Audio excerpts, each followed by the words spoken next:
But I mean, my business, I'm an asset manager, and I'm in finance and banking. So gold is a part of what I do. It's not all of what I do. But I understand gold. I know what it's about and why people should own it.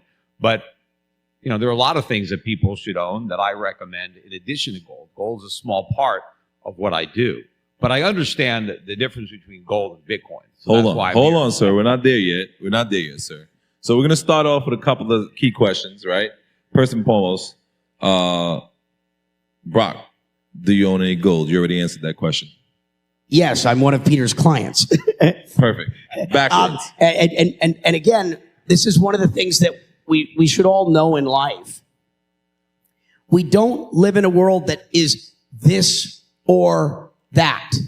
I agree. Like, we can address economic issues and social issues. It isn't this or. There is only and. You're not limited to one view. Keep learning. Peter, yes. I want you to tell the truth, sir. Do you own any Bitcoin?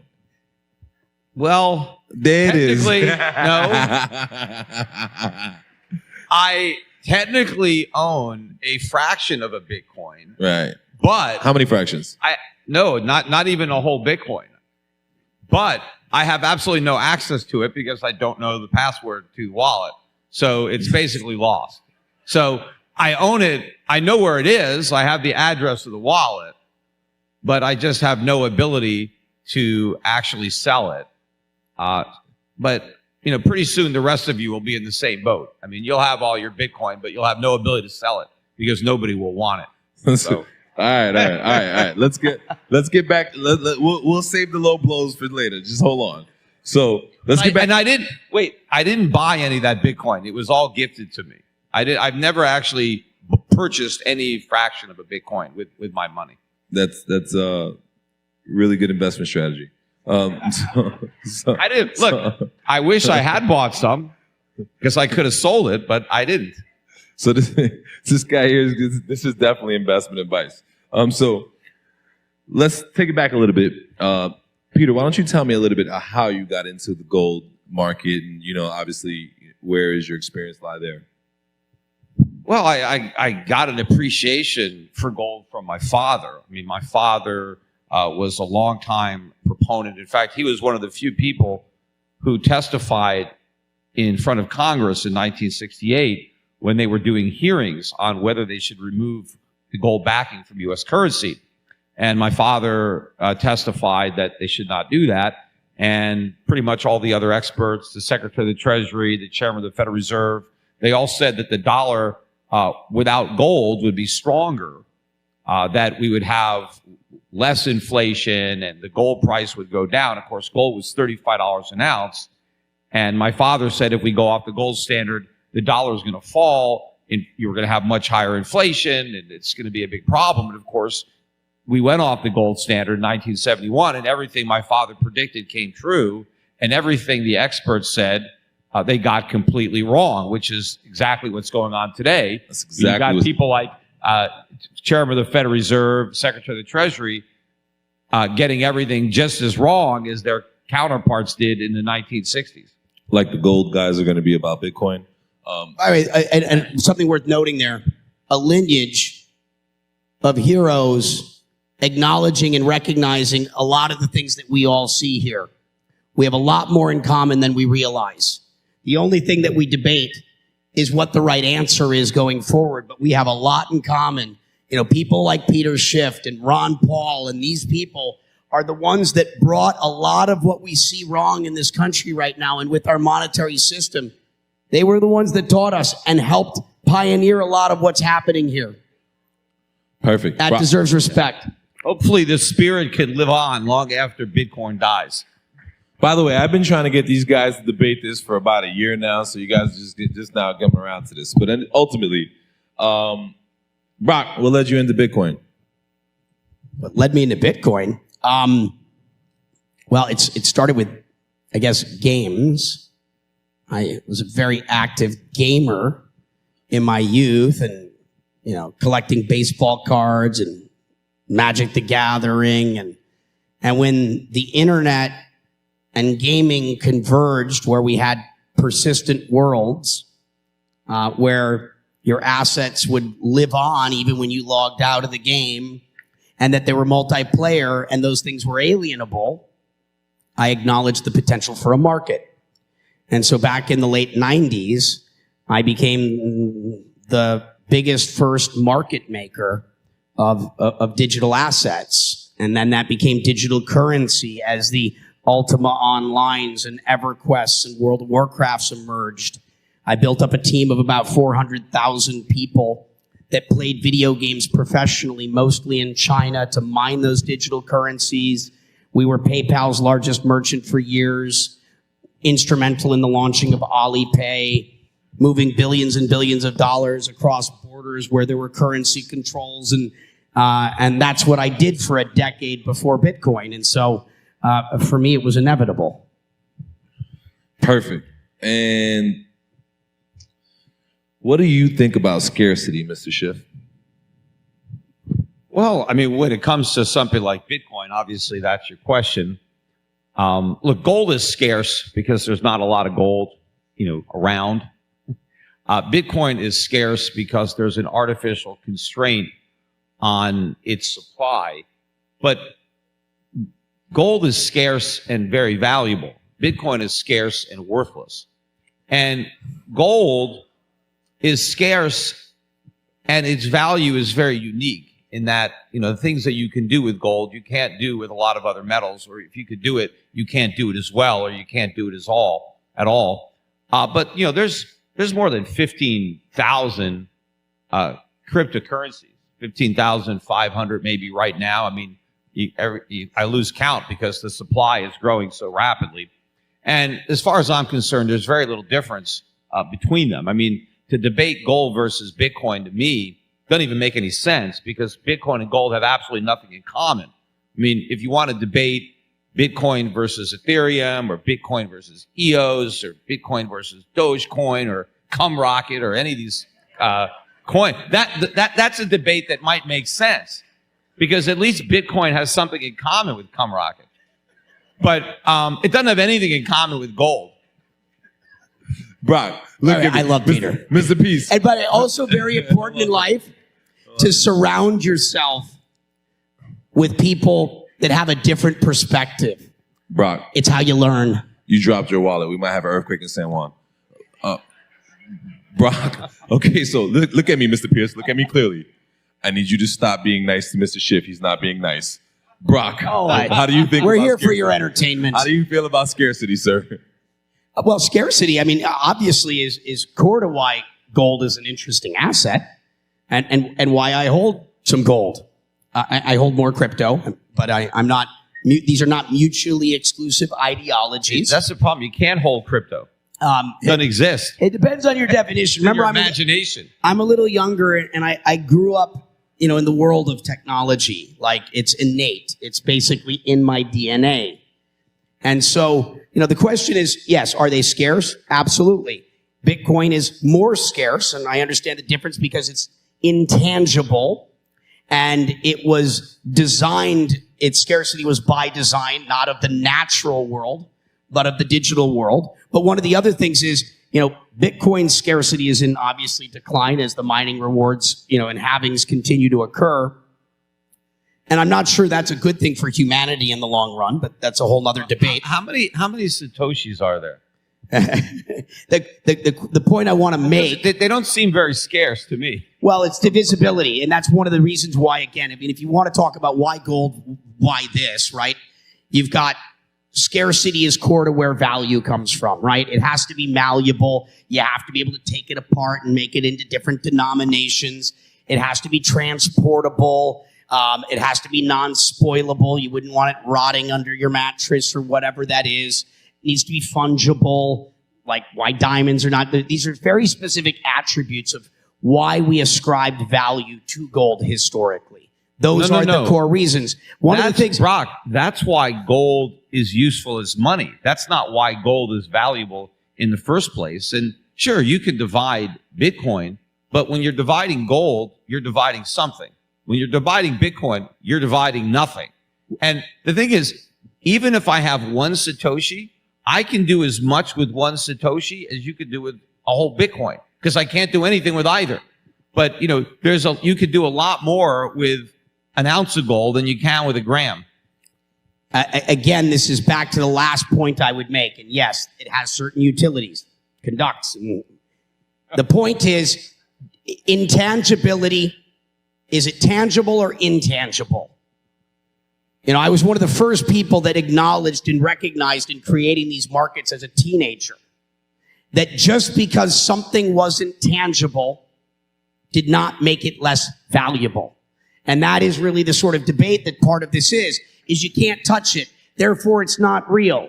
And that's what a lot of, those people in our legislature and a lot of the people that haven't really understood what this digital sort of revolution is and how technology is changing our world. And I get it. It's a difficult thing for a lot of people to grasp. If I can't touch it, it must not be real. It must not have value. But where does value come from? Really? Value comes from a shared belief system. It's valuable because two or more of us agree. And the more of us that have that shared belief, the more of us that consent or consensus is reached that this has value, therefore it is. If we believe it, it is. And as long as enough people agree, then therefore it is. We may disagree with them, but that's up to them. You don't have to transact in it. Yeah. If, a billion of us agree that Bitcoin has value, guess what? It has value to a billion of us. The whole argument about tangible versus intangible, that's a straw man because I understand the difference between tangible and intangible assets, right? Intangible assets have value because of what you do with them, what you use them for. Right, intellectual property. No, but Bitcoin doesn't have those values as an intangible asset. It's not music. It's not a software program. It's nothing. I can't do anything with it other than give it to somebody else. That doesn't give it value. Now, Bitcoin has a price. I don't argue that it doesn't have a price. And you can put a price on anything. If someone is dumb enough to buy it, there's a price. And right now, people are willing to buy Bitcoin. So it has a price. It has a market price. But that doesn't mean it has any value, but people will buy it. That's why when they say Bitcoin is a store of value, like gold, it's nothing like gold, and it doesn't store value like gold. Because the value that gold is storing is its value as a metal. And it stores that value very good because gold's properties that are very unique among metals don't deteriorate over time. So gold today is the same as that gold 1,000 years from now. It doesn't lose any of its properties. So it can store those properties over time. But Bitcoin doesn't have value like gold does.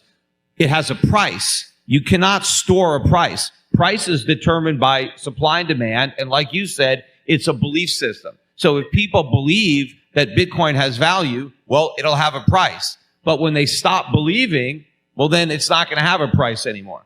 So all of you have value. We have value. Bitcoin's value comes from the fact that we give it value. And if you want to talk about things like intangibles, what is the Bitcoin brand worth? If you want to talk about these more traditional concepts, what is that branding worth? What is the brand and the awareness and all the marketing and all the things? These are the things that create value. It may not look like anything that we can acknowledge prior to it because this is a paradigm change. It does not play by the old rules. Its value comes from us. We give it its value because we choose to create a new reality. We choose to live in a different world. You don't create a new reality. And we have that power for the first time in history. There's reality and there's fantasy. There's reality and there's fantasy. And you can choose to live in a fantasy. We're making this dream a reality. You are ascribing value where it doesn't exist. And you can pretend that Bitcoin has value all you want. As long as other people want to play make-believe, then the game can go. I mean, you said you like playing games. Isn't that reality that we've been living in for thousands of years? Huh? Isn't that what we've been doing for thousands of years since the beginning of civilization? No. Dreaming up ideas, things that are impossible, that don't exist, and then making them reality. Well, some people dream up nutty ideas too. What happens? That's how it starts. What happens? Okay, so let me try to bring it in a little bit more. All right, Mr. Pierce, what would it take for you to give up all of your Bitcoin holdings? I would give up everything in my life if I saw a way to ensure that there's a world that's going to work for us for the generations that follow. I live my life in service. And if I saw a place where I'm happy to give up everything I have, if it ultimately is going to ensure there's a world for my children and your children and their children, that I would do it right now. That was a great answer, but unfortunately, I missed the key part of the question. I don't see that thing yet. No. The key part of the question was give up all of your holdings and go into gold. Sorry. Hey, I believe in, again, Give up all the Bitcoin. I'm agnostic in the sense that I'm not a fundamentalist that says this is the only way or it's my way or the highway. You know, there's lots of potential futures and I'm interested in all of them. And gold clearly is that system for thousands of years that has been the pillar of this idea of financial freedom at a time where it's so important. I don't reject the idea. I respect the idea. But that doesn't mean it's the only way. And I'm interested in the new ideas. I'm interested with the tools that exist in the world right now to see what we can co-create. Can we build a better system? Can we build a better world? And we don't have that answer clearly yet. There are still lots of issues with the things that we're building. Gold still has a seat at this table. But that doesn't mean we stop and we don't imagine. Again, our imagination is the only limitation. And what we believe in, what we give power to will be that thing. But let's make sure we build the right thing that ultimately creates a world that works for everyone. But if the problem, if you understand the problems inherent in the fiat monetary system and you want something better, you don't have to try to reinvent the wheel. You don't have to think that replacing fiat paper currency with fiat digit currency is some type of improvement just because it's not issued by a government, but it's created by people. If you really want something that works, you go back to what's worked in the past, which is gold as money. And if you want to bring gold into the digital age, there's nothing that says you can't use blockchain, you can't use crypto to have a cryptocurrency backed by real money, gold, where that cryptocurrency is a digital representation of actual gold, and it's going to be just as divisible, just as portable, just as transferable, except that type of system could actually work. It would be a store of value, a unit of account, a medium of exchange. It would work as money in the 21st century, even better than it did in the 19th and 18th and all the centuries before. That's what works. The fantasy that you guys have concocted around these fiat cryptocurrencies won't work, and it will end in disaster. My fear is that it's going to end up making governments look good and making fiat currency look good when all these people around the world are going to be complaining about how much money they lost in Bitcoin and other cryptocurrencies and looking for the government to bail them out. And by the way, I share some of those concerns. There are some things happening in this industry, you know, this wild, wild west that I'm not a fan of. There are bad actors utilizing asymmetries of information to take advantage of newcomers. You know, I am not proud of all the things I see in this space, but that doesn't mean, remember, the Wild West became California. The internet in the 1990s became the internet. You know, just because there are some things that we see that we don't like does not mean that there's not something emerging here that matters. And more importantly, you're like, why reinvent the wheel? Why continue to run on those old systems? Like, who in the room thinks we should continue to run on fossil fuel indefinitely? Or do we continue to innovate to try to build better systems? You know, it's called, hey, that the system that's working still might be the right system for another round or another millennium. But that doesn't mean we stop trying.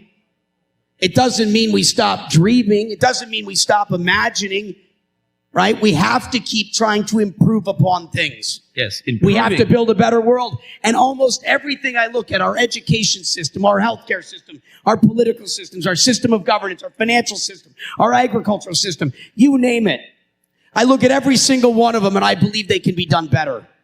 And I hope that every one of you make your lives matter as much as you possibly can. Find your passion. That is your purpose, and build a better world, because the world needs you now. We've made a lot of improvements on the first wheel, but we're still using wheels.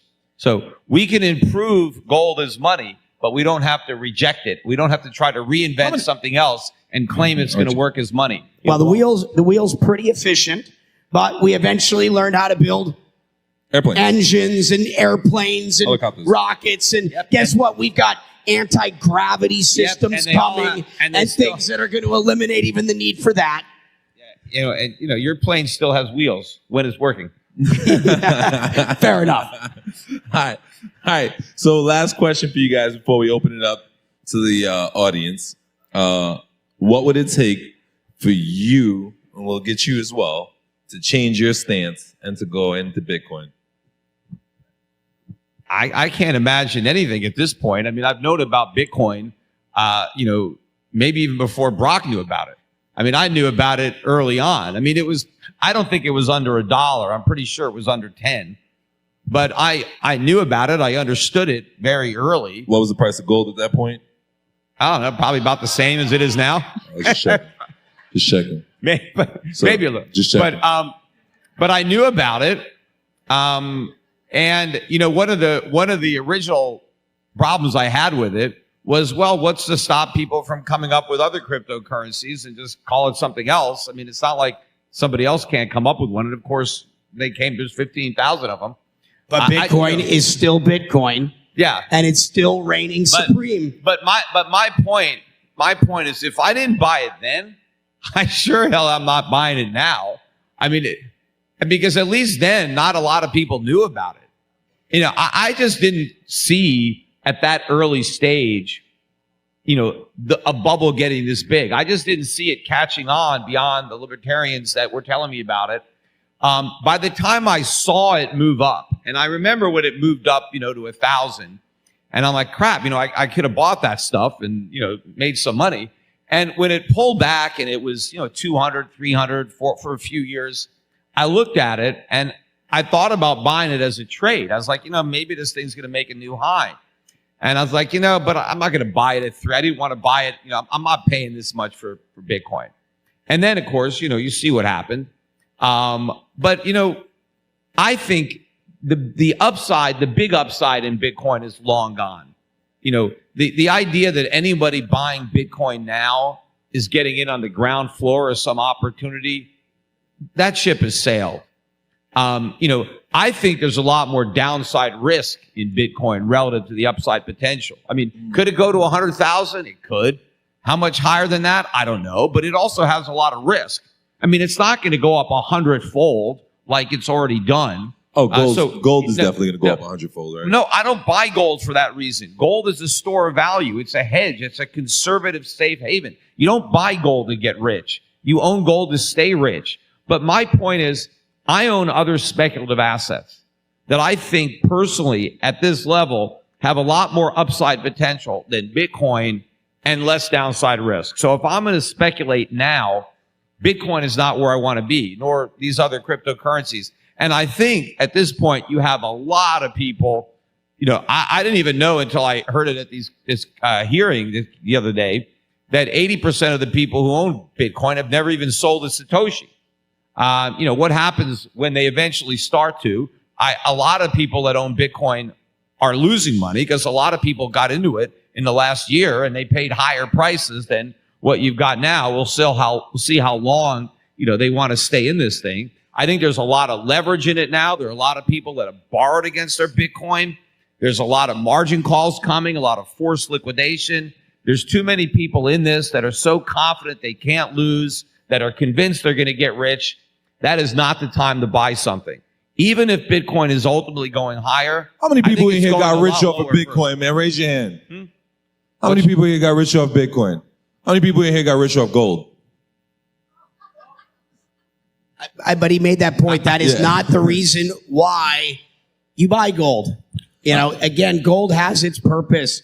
I'm not here to criticize gold. It's been tested for a long time. and it has its uses. People it's forget not, it's to- not going away. People forget too, gold was under $300 an ounce 20 years ago. It's not like it hasn't gone up, with inflation. It's gone from 300 to 1800. Now I know that's not Bitcoin, so that doesn't excite you guys, but it's beaten the S&P during that 20-year time period. Let's get questions and answers. We about to wrap up. We got a question in the audience. We got a guy by the name of Tone Bays. Go ahead, take off. Turn the microphone on. Sound guy, help. Tone, you know how to turn on the microphone, I'm sure. Sound guy. Jesus, pay attention. Jesus. Mike, okay, they got it. All right. Hey, Peter, so you say Bitcoin has no utility. My family immigrated Soviet Union. We were only allowed to leave with $100 per family member, no matter how much wealth we had. Metal detector technology is now even better. A use case for Bitcoin is you can take all your wealth in your head, something gold can't solve. What do you think about that use case? The unconfiscatability of your wealth. Well, I don't know how unconfiscatable it is. I mean, plenty of, criminals have had, criminal proceeds confiscated. Authorities have seized Bitcoin. It's not like they don't know where it is. In fact, if you watch those Bitcoin hearings, you had all these people telling congressmen how the worst thing you could use if you want to evade government regulations is Bitcoin. Security. And that was one of the points I didn't finish on this note. But When we talked about tangible versus, intangible, I didn't finish the point of some people are like, I can't touch it. It's not real. I would argue that intangibility is a better feature than being tangible. It can move in the ways we just talked about. You can send it anywhere in the world, basically instantaneously. You can't counterfeit it. It's malleable instantaneously. There's some pretty awesome attributes of the intangibility. You can do the exact same thing with a cryptocurrency backed by gold or something real. You don't have to use Bitcoin. And guess what? You could, because when you're transporting your Bitcoin, you're not transporting your wealth. You're transporting your Bitcoin, because the value of Bitcoin can implode at any moment. You have no idea what you have until you sell it. And guess what? A lot of people are going to do exactly that. And the good news is, those that prefer to do that are allowed to do that. Those that prefer to do Bitcoin can do Bitcoin. Those that prefer to do Ether, whatever it is, they can doge away. The good news is the choice is yours. Peter, how many books? You get to choose what you believe in. And guess what? We don't all have to do the same thing or agree. That, thank God we're different. Just like And thank God we have a choice. Just like the dollar was better when it was backed by gold, a cryptocurrency is also better when it's backed by gold. I mean, I started Tether with this same concept. I'm like, we can put other assets, including government money, on the blockchain. We can put gold on the blockchain. I believe in diversity of choice and opportunity. Next question. Before you ask that question, though, how many blocks of gold you got in your pocket, sir? Oh, okay. Go ahead. So Peter, He's got more gold on him than I do, but I got gold on me. Blocks of gold. How many bricks of gold you got on you, sir? None, right? Okay. Peter, we've seen in the past several years that people have taken latinum or a metal similar weight to gold, and then surrounding it by gold, counterfeiting a whole brick just by plating it with gold. The answer I would have said, when will I get rid of Bitcoin, is when somebody can counterfeit it. And it's been 10 years and it can't be counterfeited. We can counterfeit gold. No, you can't. Oh, you gold, can. No. A gold bar can be an inside fake. No. Okay. So if gold was so easy to counterfeit, right? Why has it been working as money for so many thousands of years if it's so easy to counterfeit? Gold is one of the easiest things to verify. In fact, it's harder to counterfeit gold today than it was 100 years ago or 1,000 years ago, yet it worked fine. Now, if you're a complete idiot and someone gives you a brick painted gold and you're dumb enough to think that that's gold, don't blame gold for that. Blame the guy that was dumb enough to think it was real. It is very easy to tell real gold from fake gold. Have any of you in the room ever tested your gold for its authenticity? Okay, we've got a couple people that have done that. And was that really easy to do?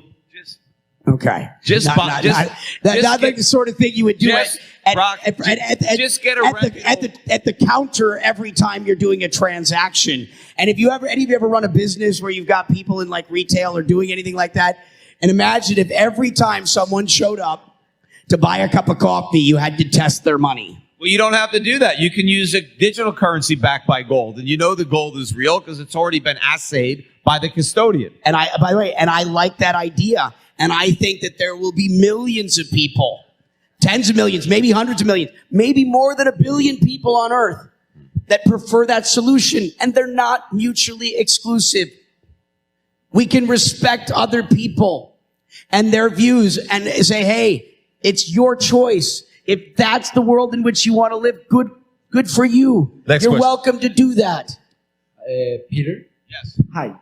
Why do I get the feeling most of the questions are for Peter? Go ahead, next question.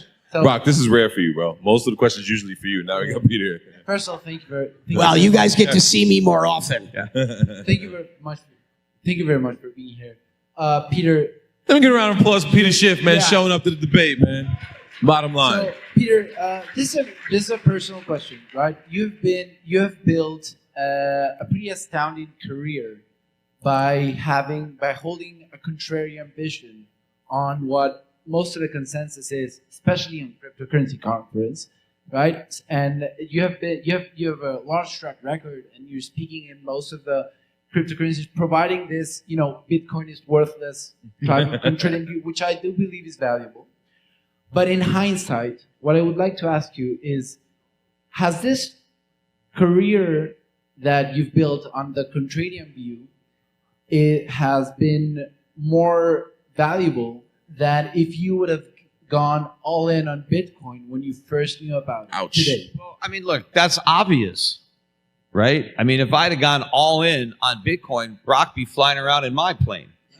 I wouldn't be hitching rides on his. But look, yes, clearly, I mean, well, any of us, I mean, a lot of people, when you first found out about Bitcoin, put a little bit of money in. They didn't put their whole life savings in, but with the benefit of hindsight, yeah, I mean, I could have put a lot of money into Bitcoin. But when you talk about me as a contrarian, look, I'm a contrarian as an investor, right? Because if you're a value investor, by definition, you have to be a contrarian, because value investing is about buying things that are out of favor, buying things that are cheap, that nobody else wants. So in that respect, I invest like a contrarian, but I've been a contrarian in my worldview to the status quo. Many of the people in the Bitcoin community share that contrarian view. The mainstream view is that the Federal Reserve is great, the U.S. economy is great, there's nothing to worry about. And I've always been out there warning, about the consequences of this reckless monetary policy and fiat money and the asset bubble. So I've been a contrarian in that respect. I'm not trying to be a contrarian when it comes to Bitcoin. I mean, Bitcoin is still a contrarian perspective. It's still not the status quo or the mainstream, even though it has made some inroads. So being a contrarian to a contrarian, I'm not trying to do that. I just understand the inherent flaws in Bitcoin. I understood them before most of you ever heard of Bitcoin, right? I had already gone through it. I knew exactly what it wanted to be and what it was trying to do. I just didn't think that enough people would agree that they even needed Bitcoin. Right? I didn't think there was enough contrarians like me that might get fooled into buying it. I guess I underestimated that aspect of it. You never lived in a place where the economy crashed. Underestimated the collective intelligence of humanity Well, I wouldn't and say our intelligence. ability to learn. And one thing I point out, the reason, one of the main reasons we're here on earth is to be good stewards, to pass on this world to the generation that follows. And Peter's son is doing very, very, very well with Bitcoin. I think, Brock, The family is winning in the best ways possible because you don't have inheritance tax. The problem, Brock, the problem is that I underestimated intelligence, is that I overestimated it. Peter, let me ask you a question. Honest question. Is your son worth more than you? He's 19 years old. What do you think? He's going to lap you soon. And listen, we got to cut the questions down. We got to cut the questions down because honestly, we're running out of time. We're going to get 2 more. Thank you. I'll make it very quick. Thank you. So, Peter, I love hearing your perspective. It's great to hear these talking points. You're super bearish, the bearish I think out of anybody I've ever heard. Now that there's a Bitcoin derivatives market, will you start to short Bitcoin? Would you buy? Ow! Yeah. Put your money up. Yeah, a lot of people ask me, if I'd short Bitcoin, and I mean, I'm probably more likely to short it than to be long, but I just don't see any real reason for me to short it. I mean, yeah, it could go down, but I have to post money. I have to have a margin money, and maybe it goes up before it goes down, and maybe I have to keep on meeting calls. I'd rather put that money to work someplace else. I mean, look, Bitcoin went to 70,000 almost. So could it go to 100,000? Sure. Could it go to 200,000? It's possible, right? So, why short it? I mean, I'm not short stocks either, even though I think stocks are overvalued. I'd rather own the things that I believe in and the things that I think are going to do well than get involved. I mean, but in a way, I'm short Bitcoin in that I don't own any of it. So if all you guys are right, I'm going to end up being broke in this new world that you think we're headed to because I don't own any Bitcoin. Your son's going But- I pray but- the future is not a singular world with only a single asset that we ascribe value But you know to. what I do own? I do own a lot of things that people who have Bitcoin want. You see, eventually, a lot of people that are holding Bitcoin are going to want to buy some real things. That's what I got. I got all the real stuff that people with Bitcoin are ultimately going to want to buy. The problem is, Everything I may but a not plane. accept any Bitcoin in exchange for my stuff. You got everything but a plane. Keep pitching around Brock's plane. And by the way, and shorting just in general, he gave you wise advice there. Markets can stay irrational longer than you can stay liquid. The most you can make is doubling your money. You can lose infinite. Invest in things you believe in unless you really, want to learn that game. Shorting it's like when you hit the craps table, Invest in why gold. play don't pass? Invest in gold if you're really rich. You And can you're not use it worried as a about form ever of making any savings. money. You don't have to be rich I wear to it. buy gold. I don't dislike gold. You don't have to be rich to want to preserve wealth. Even if you don't have a lot of wealth, you still want to preserve it. Gold is Last a form of savings. It's not an investment, right? It's a form of savings. Last question. And by the way, my favorite use of gold is drinking it. How many of you are familiar with that? For its health benefits, like How many of y'all ate the $1 billion burger at the Atmosphere? But anyway, go ahead. So I keep hearing a lot about scarcity, and all of the gold available right now, about 200 to 1 is paper gold. And SpaceX just launched a rocket ship to redirect an asteroid, so we're starting to work on asteroid mining now. So in the very near future, it's very possible that we're going to be able to bring in massive amounts of metals and all types of elements into the planet, which would flood the gold market and make it pretty much useless. It depends on your definition of very near. Maybe might not be the right answer. Eventually, yeah, I mean that's kind of pie in the sky nonsense. There are no gold asteroids. it's not nonsense. floating around. It is pie in the sky. But your point about paper gold, that is true, right? There is a lot of paper gold that is traded, that is not actually used as gold. And that is ultimately going to be a big problem because I think there is going to be a blow up in that market at some point because I do believe that a lot of the holders of paper gold are actually going to try to convert those claims into actual gold, and there's not enough gold to go around. And that's going to be a huge financial problem for those exchanges, those counterparties, and a lot of people who have sold gold that they do not own are going to have to rush into the market to buy gold to deliver it, and it's not going to be there. And so that could send the price of gold up dramatically. But paper gold doesn't increase the stock of actual gold. So just because you have futures contracts and derivatives doesn't mean there's more gold. Well, all that synthetic paper gold that isn't backed by actual gold lowers the price of gold. No, if all that money was having to buy actual gold, the price of gold would be up a whole lot. This is kind of one of those Robin Hood Reddit rebellions, looked at silver. And one of the things you heard here, if, like me, you ever do want some gold in your portfolio, make sure you're buying actual gold. And meanwhile, they've got Bitcoin futures now too. So people are buying Bitcoin that doesn't exist. So for gold to go up Well, dramatically, but that liquidity that would normally go into the market is not ending up in the market. Yeah. Theoretically, if that money was buying actual gold in the same way you said, if that blows up, which it probably will, Yeah. it's gonna send, Yeah. gold's gonna go up a lot. No, people think they're buying gold and they're not because they trust that the counterparty is going to have it if they want it. But a lot of these people that are trading gold futures, they don't actually want the gold. They just want to trade it.